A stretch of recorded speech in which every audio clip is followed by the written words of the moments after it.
My girlfriend said, "You're suffocating me." I replied, "Handle it yourself." Then I let her drive off, ignored the call from jail, boxed up her things, saved the footage, and I smiled because punishment started when her mugshot hit morning news. I, 32 male, have been with Veronica, 29, for 3 years. Last Friday, she showed me exactly who she really is, and now she's dealing with the consequences of her choices. Let me paint you a picture of Veronica. She works in pharmaceutical sales, makes good money, drives a white Audi Q5 that she treats better than most people treat their kids. She's got this whole image thing going. Always perfectly dressed, nails done, the type who posts wine memes on Facebook with captions like, "It's 100 somewhere." The drinking started as social wine with dinner, cocktails with the girls, Sunday brunches with bottomless mimosas. But over the past year, it's become more. She'd have just one glass that turned into the whole bottle, started keeping many bottles in her purse for emergencies. You know the progression. I've tried talking to her about it gently at first. "Hey babe, maybe we should Uber tonight or I'll drive." "You relax." She'd roll her eyes but usually agreed, but lately different story. 2 weeks ago, she drove home from her friend Kendra's birthday dinner, walked in the door reeking of vodka, teas still in hand. I lost it. Told her she could have killed someone. She laughed, actually laughed, and said I was being dramatic. "I'm a grown woman, not some teenager. I know my limits. Your limits don't matter if you hit a family of 4. God, you sound like my dad. I was fine. We fought. She slept on the couch. Next morning, she acted like nothing happened. Last Friday was her company's quarterly celebration dinner. Big deal in pharma sales. Hit your numbers. Get wined and dined at some fancy steakhouse. She was excited all week. New dress, fresh manicure, the works. That afternoon, I made one request. Please don't drive if you're drinking tonight. I'll pick you up or you can Uber. Company will probably pay for it anyway. She lost it. You're suffocating me with your stupid rules. You think I'm some kind of child? I've been driving for 13 years without your help. This isn't about rules, V, it's about safety. Safety. I'm the safest driver I know. You're just trying to control me because you're jealous that I have a social life and you sit home playing video games. Low blow. I don't even game that much anymore. Jealous of what? Your co-workers watching you get plastered. See, there you go again. I'm not getting plastered. I'm networking. Something you'd understand if you ever left your little IT cave. I work from home. It's not a cave. It's a nice setup, actually. Fine, you know what? You're right. My apologies. She blinked. What? You're a grown woman. Make your own choices. She seemed suspicious of my sudden agreement, but grabbed her keys and left. Don't wait up. She tossed over her shoulder. I didn't. At 11:43 p.m., my phone rang.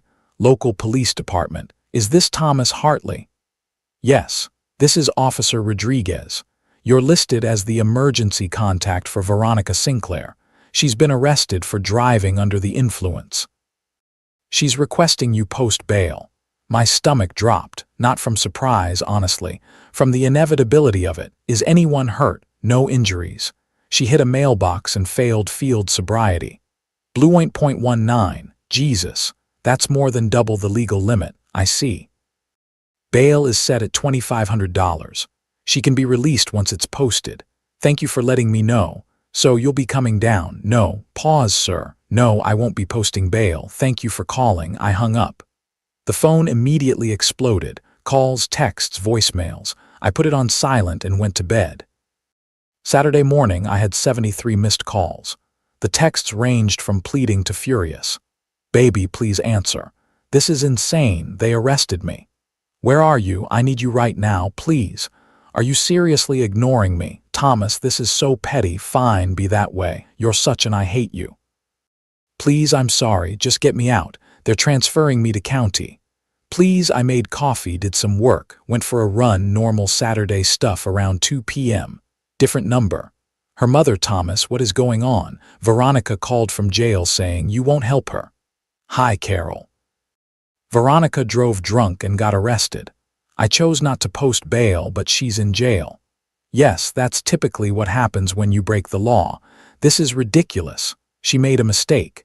You don't leave someone you love in jail. I begged her not to drive. She told me I was suffocating her with my stupid rules. She didn't mean that. She meant it enough to do it anyway. She's a grown woman who made her choice. These are the consequences. Carol called me some names I won't repeat and hung up. Here's the thing. Veronica had the money to bail herself out. She just couldn't access it from jail. Her account's her problem to solve. And solve it she did, because by Sunday afternoon she was out. But here's where it gets interesting.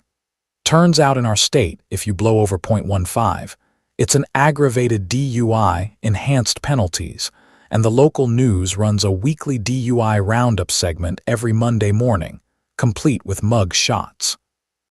Monday, 6:47 a.m. My phone buzzes. Text from my coworker. Yo, isn't this your girl? Screenshot of the morning news. There's Veronica. Mascara smeared, hair a mess, eyes glazed. The headline: local farmer rep among weekend DUI arrests. Her professional head shot versus her mug shot. The contrast was stark. By 8:00 a.m., it was on the news station's Facebook page. By noon, it had been shared 400+ times. The comments were brutal. Farmer rep. Hope she wasn't sampling her own supply. This is why Uber exists. Lady 19. She could have killed someone.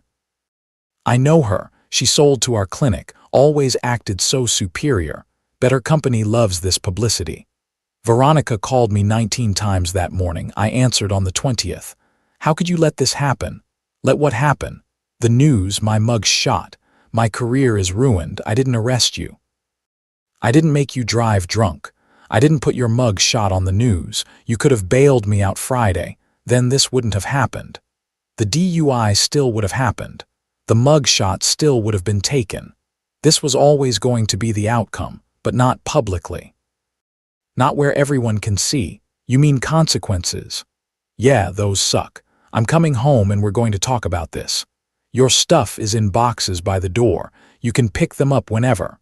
What? I'm done, Veronica. I can't be with someone who thinks risking innocent lives is just me being controlling. You're breaking up with me now, when I need you most. You needed me Friday when I begged you to Uber. You told me I was suffocating you. Guess you've got all the freedom you want now. She showed up an hour later, pounding on the door, screaming about how I was ruining her life. I called the police. Ironic, right? They explained she needed to collect her belongings and leave. She grabbed the boxes while shooting me death glares. You're going to regret this, she hissed. Doubt it. As of now, her Instagram is flooded with comments about the mug's shot. Her LinkedIn, yikes. Someone tagged her company. Her boss follows her. This is going to be a rough Monday for Veronica, but hey, at least no one's suffocating her with stupid rules anymore. Update 1. Well, Reddit, the entitlement escalated exactly as you'd expect. Grab your popcorn. First, let me address something. I got a lot of DMs asking why I was so cold about this. Here's the truth. My college roommate was killed by a drunk driver when we were 20. Guy who hit him blew .8, similar to Veronica. So yeah, I have zero tolerance for this crap. I've seen what happens to the families left behind. Now the update. Tuesday morning, Veronica's company put her on administrative leave pending investigation. Turns out having your mug shot go viral isn't great for a farmer rep whose job involves visiting doctors' offices. Who knew? She called me from her friend Kendra's phone. I blocked her number by then. I hope you're happy. They suspended me. That's unfortunate. Unfortunate. I'm going to lose my job. My career is over. Actions have consequences. Stop saying that. God, you're such a robot. Don't you feel anything? I felt plenty when I was worried you'd kill someone. You told me I was being dramatic. I made one mistake. No, you made one mistake that got caught. How many times did you drive drunk before this? Silence. Then I want to come get the rest of my things. Fine. I'll be here Saturday from 200 to 400 p.m. I need them before then. I have court Thursday. Then you should have thought about that before getting arrested. Saturday 2 to 4. She screamed something about me being a vindictive prick and hung up. Wednesday brought new developments. Veronica decided if she was going down, she wasn't going alone. She posted on Facebook.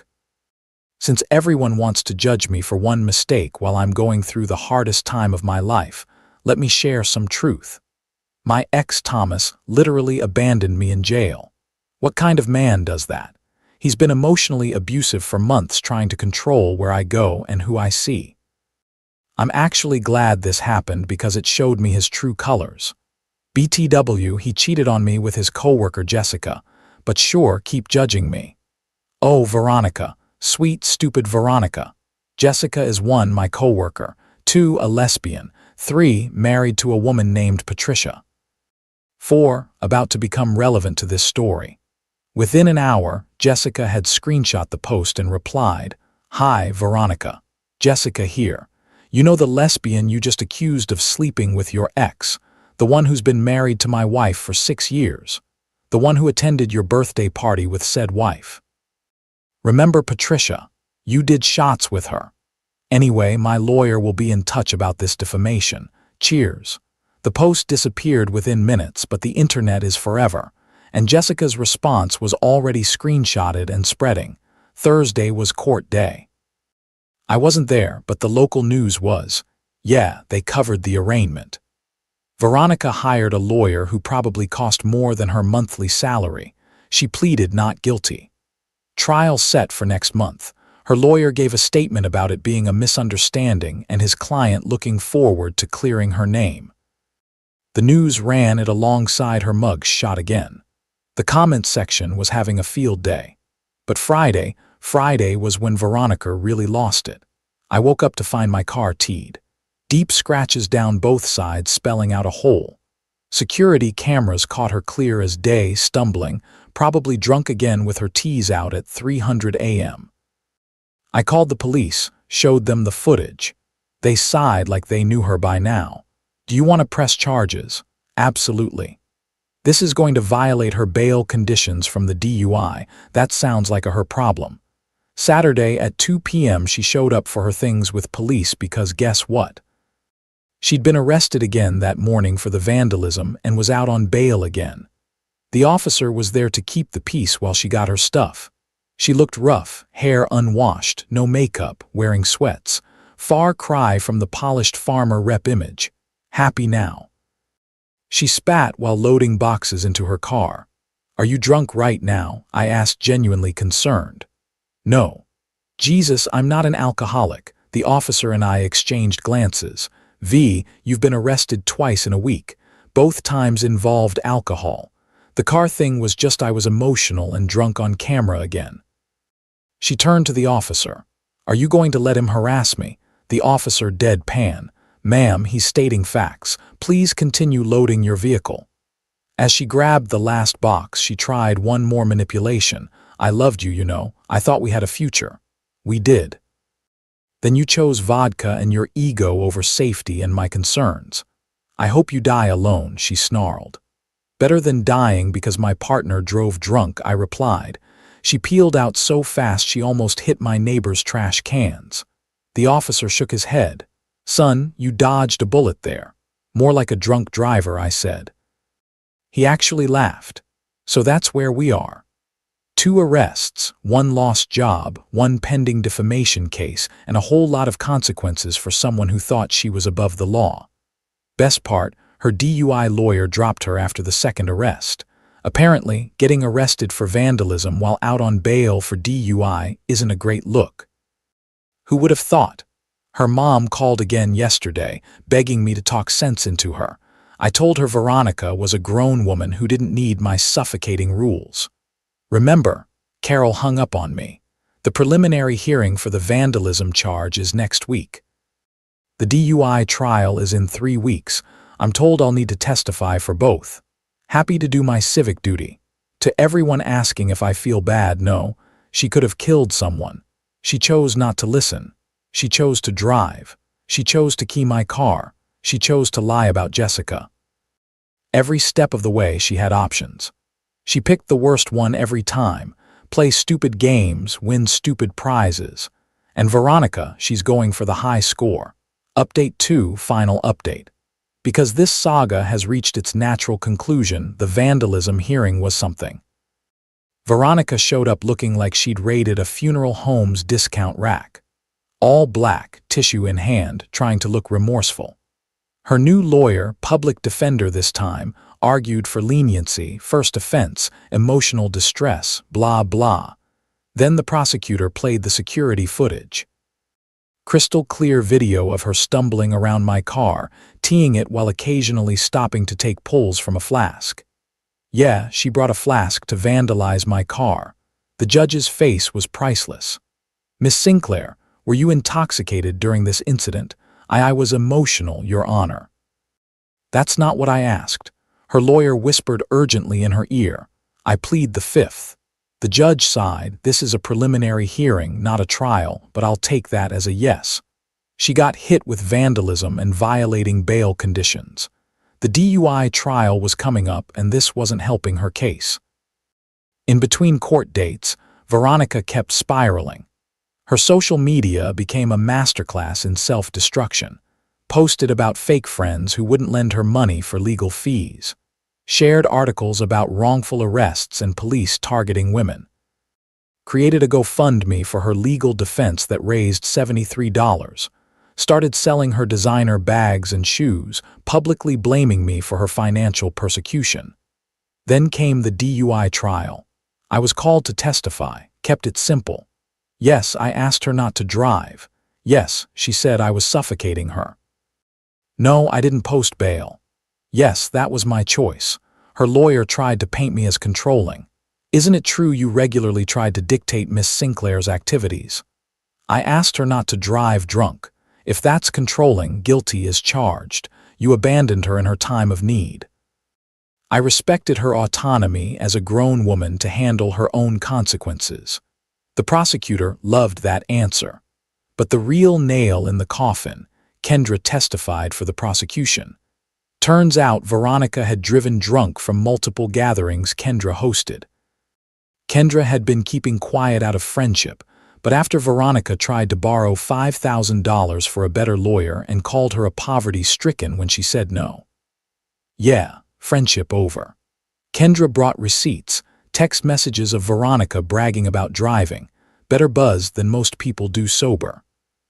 Photos of her drinking at events before driving home. One particularly damning video of Veronica doing shots while jingling her car keys and laughing about being too pretty for cops to arrest.